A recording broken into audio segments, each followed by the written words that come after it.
Good afternoon and welcome to After School Snack Time. We are so glad you're here today.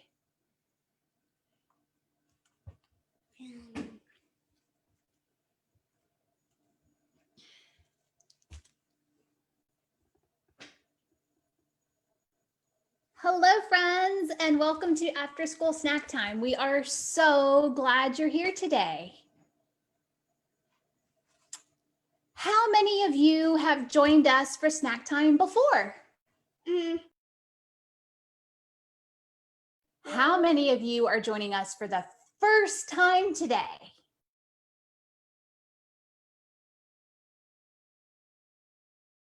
Wow, so it sounds like we have some friends that have joined us before and we have some new friends joining us today.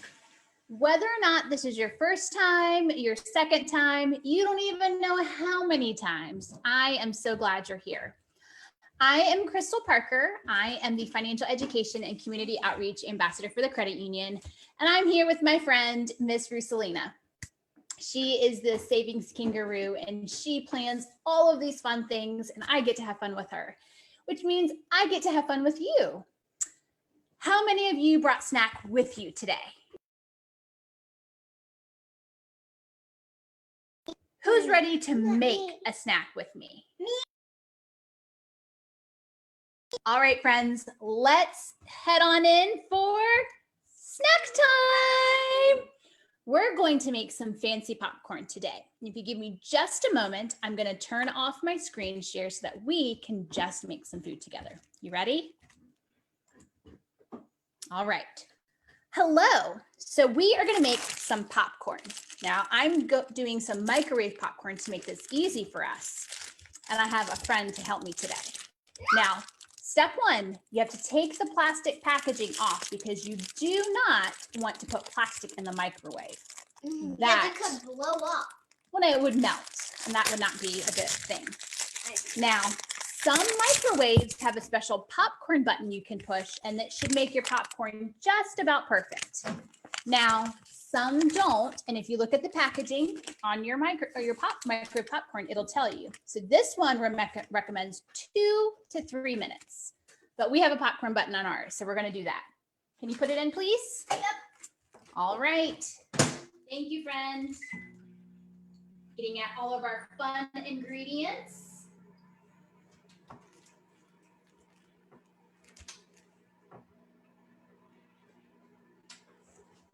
All right, so we are going to put some fun stuff on our popcorn. So we have some cinnamon sugar. We've made this, it's just a mixture of just regular granulated sugar and cinnamon. We also have some garlic seasoning to put on, and we have some cheese. Now we have to use a grater for the cheese, so we have both of these, but this is some pecorino. This cheese comes from Italy, and it's delicious. Italy? Yeah. From Italy. All right, now I can hear our popcorn popping some. I'm not sure if you can hear it from where you are, but what happens when you're making popcorn in the microwave is it starts to pop and pop and pop. And as it starts to really get cooking, you start to hear a lot of pops. And then when it's almost done, you'll hear slow pops. And so that's when you want to start to pull it out, because if you leave it in too long, your popcorn might burn. And burnt popcorn is not very good. So I think we're getting very, very close. Our popcorn's popping a lot, and so it's almost time to take it out of the microwave.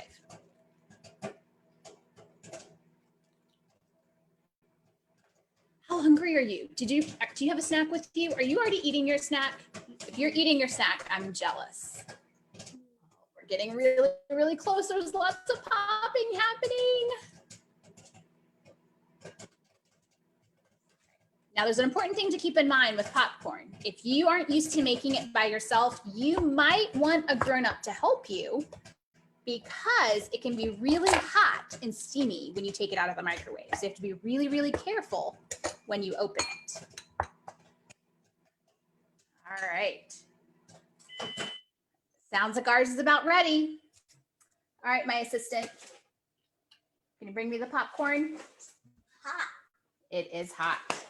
Now you'll notice your popcorn will usually have a spot that tells you which side to open it, and it might start to pop open. Can you see that? Ours is starting to pop a little bit. And then if you pull it, be very careful because the steam will come out. So you don't want to have this right in your face. Can you see all that steam? This is hot, fresh popcorn. I think it might taste yummy. So what we're going to do is, since we're going to try 3 different types of popcorn today, and we're going to vote. Do you remember what special day was yesterday? Yes, it was voting, actually called Election Day. And so that is a day where people in the United States, if you are 18 and you are registered to vote, you got to vote yesterday. Did any grown-ups in your life vote yesterday?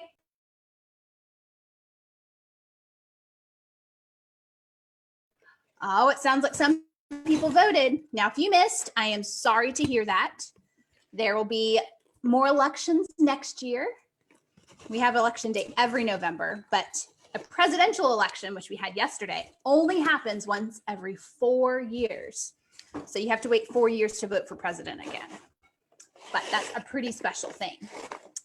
Now, I have 3 bowls of popcorn, and we're going to put some different things on.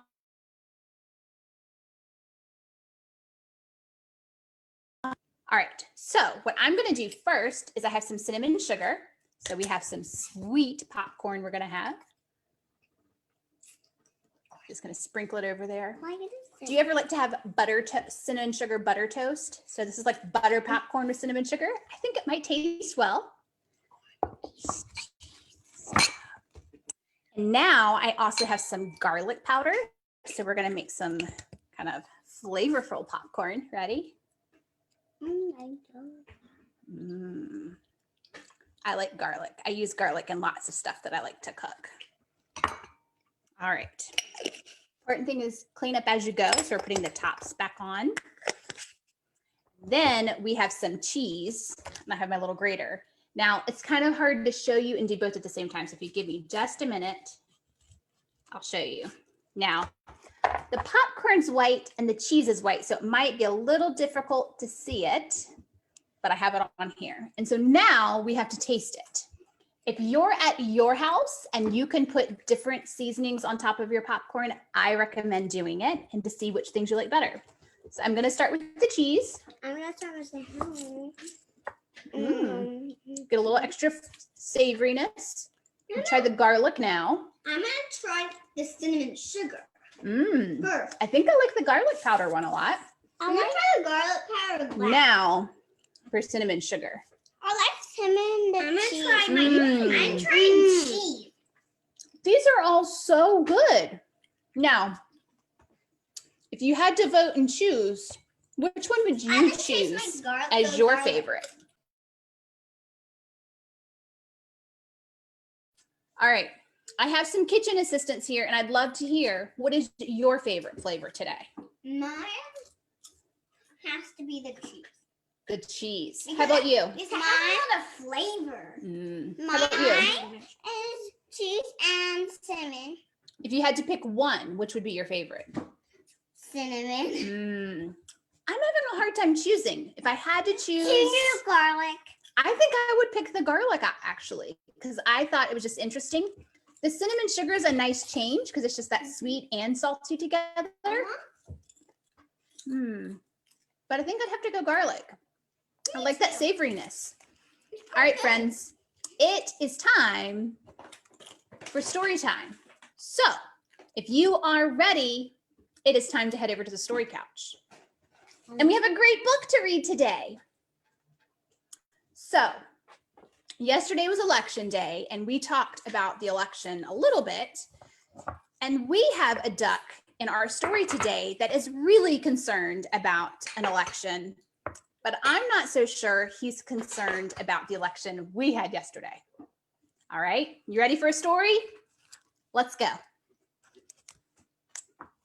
Duck for President by Doreen Cronin, illustrated by Betsy Lewin. Here's duck, and overhead there's an airplane flying by saying vote. Where? Oh, vote. Running a farm is very hard work.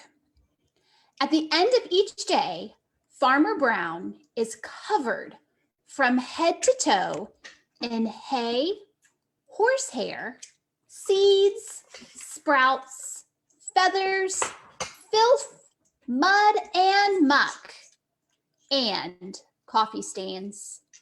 He doesn't smell very good either. Ew. The animals have chores to do. Pigs clean under the beds. Cows weed the garden. Sheep sweep the barn. Duck take out the trash, mow the lawn, grind coffee beans. At the end of each day, the pigs are covered in lint bunnies. What are lint bunnies? Lint bunnies are just like little clumps of dust together. Ew. The cows are covered in weeds. The sheep are covered in dust, and duck is covered in tiny bits of grass and espresso beans. Duck did not like to do chores. He did not like picking tiny bits of grass and espresso beans out of his feathers. Why is Farmer Brown in charge anyway? Thought Duck. What we need is an election. He made a sign and hung it up in the barn. Farmer Brown must go. Farm election tomorrow. The next morning, Farmer Brown found a poster on his front door. Vote Duck for a kinder, gentler farm. Farmer Brown was furious. He ran to the barn and found the animals registering to vote. And there were some rules up. Voter registration. Voters must live on the farm, show valid ID, be at least this tall. The mice got together and protested the height requirement. So Duck crossed it out. On election day, each of the animals filled out a ballot and placed it in a box. The vote was counted and the results were posted on the barn wall. Farmer Brown 6, Duck 20. Farmer Brown demanded a recount. One sticky ballot was found stuck on the bottom of a pig. The new tally was Farmer Brown 6, Duck 21. The voters had spoken. The duck was officially in charge. Running a farm is very hard work. At the end of each day, Duck was covered from head to toe in hay, horsehair, seeds, sprouts, feathers, filth, mud, muck, and coffee stains. Running a farm is no fun at all, thought Duck. That night, Duck and his staff started working on Duck's campaign for governor. Vote for me! I'm a duck, not a politician. Duck left Farmer Brown in charge and hit the campaign trail. He visited small town diners. He marched in parades. He went to town meetings. He gave speeches that only ducks could understand. On election day, the voters filled out their ballots in booths all over the state. The vote was counted and the results were posted in the local paper. Duck wins by a nose. Miss Governor, 299,999. Duck, 300,000. The governor demanded a recount. 2 sticky ballots were found stuck to the bottom of a plate of pancakes. The new tally was Miss Governor, 299,999. Duck, 300,002. The voters had spoken. The duck was officially in charge. Running a state is very hard work. At the end of each day, Duck was covered from head to toe in hairspray, ink stains, Scotch tape, fingerprints, mayonnaise, and coffee stains. And he had a severe headache. Running a state is no fun at all, thought Duck. That night, Duck and his staff started working on a campaign posters for the presidential election. A duck for change. I like duck, duck, making us proud again. Duck left his staff in charge and hit the campaign trail. He rode in parades. He gave speeches that only ducks could understand. He even played the saxophone on late night television. On election day, the voters filled out their ballots in booths all over the country. The vote was counted and the results were announced on CNN. Decision America. Mr. President, 50,546,165. Duck, 50,546,170. The president demanded a recount. 10 sticky ballots were found stuck to the bottom of the vice president. The new tally was, Decision America, Mr. President, 50,546,165. Duck, 50,546,180. The voters had spoken. The duck was officially in charge. Running a country is very hard work. At the end of each day, Duck was covered from head to toe in face powder, paper cuts, staples, security badges, Secret Service agents, and coffee stains. And he had a very bad headache. Running a country is no fun at all, thought Duck.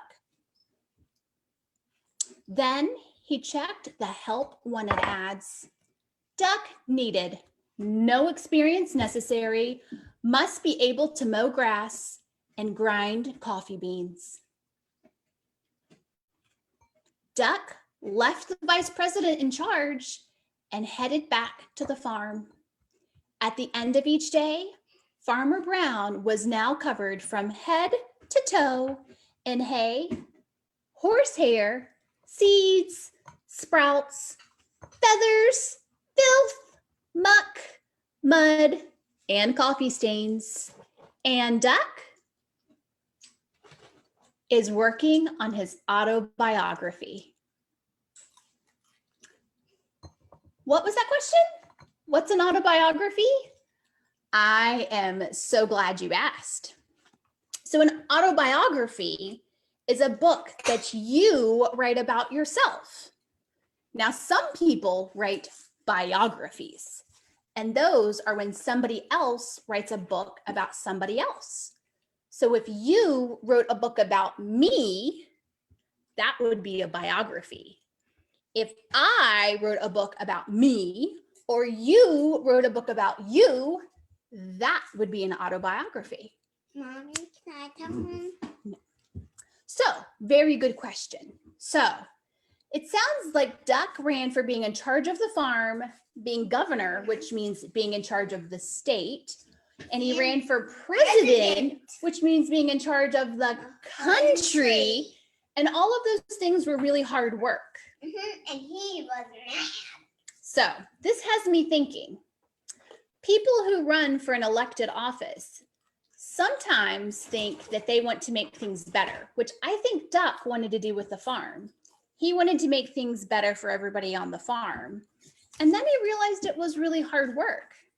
I think the lesson might be running for an elected office or being in charge of anything can be really hard work, right?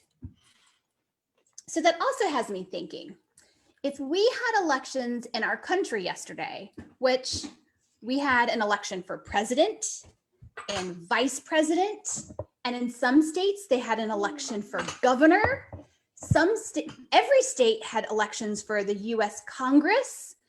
Some states were electing for US Senate, but others were looking at city council and board of supervisors and school board and all kinds of things like mayor. So many things that were up for election. And do you want to know something? All of those things are so important because they affect our community. But you know what? To be able to vote, you have to be 18. Are you 18? No, I don't think any of you are 18. I'm not. I am, so I got to vote. I'm almost 7, but I'm 6 right now.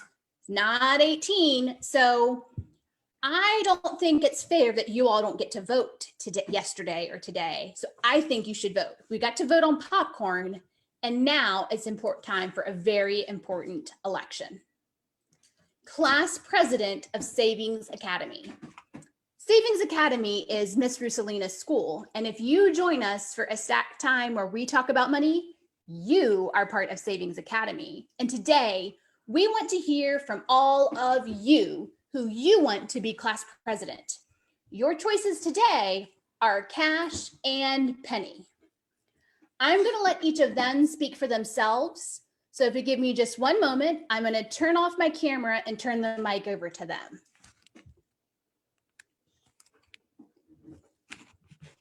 All right, Kash, it's time for you to do some introductions. Tell us why you should be class president. Hi guys, I'm Kash, and you should vote for me for class president because I want to make sure everyone has fun. I'm also really good at spending money on important things, and I love to read. So if you want to have fun, have money for important things, you should vote for me. Now, Penny, Kash has made a case for why he should be president, and now it is your turn. Could you tell us why we should vote for you for class president? Hi, y'all. I'm Penny, and you should vote for me for class president because I'm great at counting. I'm really organized, and I love to learn and help others learn. So if you pick me, I will make sure all of our money is counted because I count my pennies, nickels, dimes, quarters, and all of my dollars every day. I keep everything nice and organized, and I'll make sure all of us learn together. Vote Penny for class president. I vote for Penny. I didn't vote for Penny. Ooh, my assistants here have a vote, but I don't want you to pick that Penny just because they have. I want to hear from you. Should we choose Kash or Penny for class president? Penny. Right. I have some votes going on here, but I really need to hear from all of you. So you can put your votes in the comments of this video. You can send us an email to fined@henricofcu.org or come to any of our branches and let our staff know who you vote for, Kash or Penny for class president of Savings Academy. I cannot wait to share with you the results later this month of this election and tell you who our new class president of Savings Academy is. But the vote is up to you, Kash or Penny. All right, friends, I need to stop sharing my screen one more time because I have to share something else with you. Do you remember what I shared with you last week for November? Turkey. That's right. We have a thankful turkey this month. I got my turkey all printed. Good. So I would love to know if you have printed out your turkey. We are on November 4th, so your turkey should have 4 feathers. 1, 2, 3, 4. And on the back of your feather should have the things you're thankful for. You can write anything you want. I am following along with some of the adults on our Bellwood Credit Union's Instagram, where they're sharing some things you can write down to be thankful for. And if you cut out all of your feathers, you should have one for every day of the month. So, How many days are in a month? Ooh, that's a great question. How many days are in a month? It depends on the month. And there's a trick you can use. You can use your knuckles, January, February, and all the ones on your knuckle. Those months have 31 days. The ones that don't land on your knuckles do not. February has 28. Sometimes they have 29 on a leap year. November, if you do it, January, February, March, April, May, June, July, August, September, October, November falls in between. November has 30 days. So if you print out your turkey and your feathers, you'll notice there's only 30 feathers. So 30 days to share what you're thankful for. I hope that you will share what you're thankful for, and we would love to see your turkeys with feathers. So if you want to take pictures, send them in to us, because we'd love to see them at the credit union. It has been so much fun spending snack time with you. I hope you enjoyed this. I hope you've had a delicious and nutritious snack. And we get to see you next week, right here on Facebook Live on Wednesday. I hope you have a fantastic rest of your day. Bye, friends.